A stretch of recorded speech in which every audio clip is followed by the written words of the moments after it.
ici sur le pollinier créé par l'association Nature et Avenir, donc au Jardin des Paquis. Je suis vraiment heureuse de pouvoir présenter et participer en fait à la naissance de ce projet parce que ce qui m'a intéressée, c'est que c'est vraiment à l'initiative de l'association Nature et Avenir, la création de ce pollinier. C'est vraiment eux qui ont tout pensé, qui ont d'ailleurs créé, vous voyez tout le cheminement que vous avez, c'est vraiment l'association Nature et Avenir qui l'a pensé. Et je trouve que c'est vraiment un beau projet, voilà, c'est vraiment une initiative citoyenne qui a été mise en place. Le Jardin des Paquis, c'est une association. Nous sommes une trentaine de bénévoles, de gens qui viennent quand ils peuvent. Des gens, c'est intergénérationnel, interculturel. Tout le monde n'est pas jardinier, mais chacun a quand même des compétences. Donc le principe du jardin, c'est de partager ses connaissances entre nous, de pouvoir développer des projets.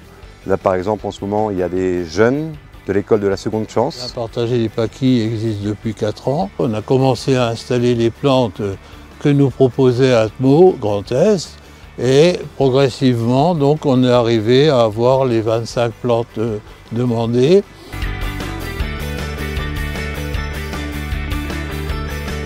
On nous demande premièrement de repérer le moment de la floraison, deuxièmement de repérer le moment de la pollinisation et troisièmement de repérer le moment de la fin de pollinisation. En regardant les plantes et en regardant si elles ont leur pollen. Par exemple, si je prends un pied d'ortie tel qu'il est là, mais bon, on est en arrière-saison et donc la floraison vient de se terminer, mais vu de près, vous avez les grappes de fleurs, des fleurs sans pétales, donc elles ne sont pas très remarquables, mais les grappes de fleurs qui sont presque transformées en fruits.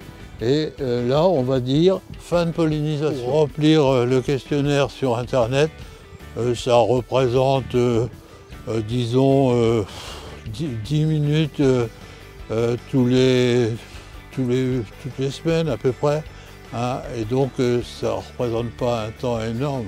Ça permet de prévenir les personnes allergiques que la pollinisation se fait, donc qu'il faut qu'ils prennent des précautions pour ne pas respirer ce pollen à un moment donné. Et donc, plus on s'y prend tôt, et mieux ça vaut. Par exemple, le noisetier, ça va être en fin janvier, début février. Le bouleau, ça va être en mars. Et donc, les personnes allergiques au bouleau, elles vont faire attention à partir de ce moment-là. Alors, faire attention, qu'est-ce que ça veut dire? Ça veut dire soit mettre un masque, soit ne pas sortir, soit prendre une substance anti-allergisante.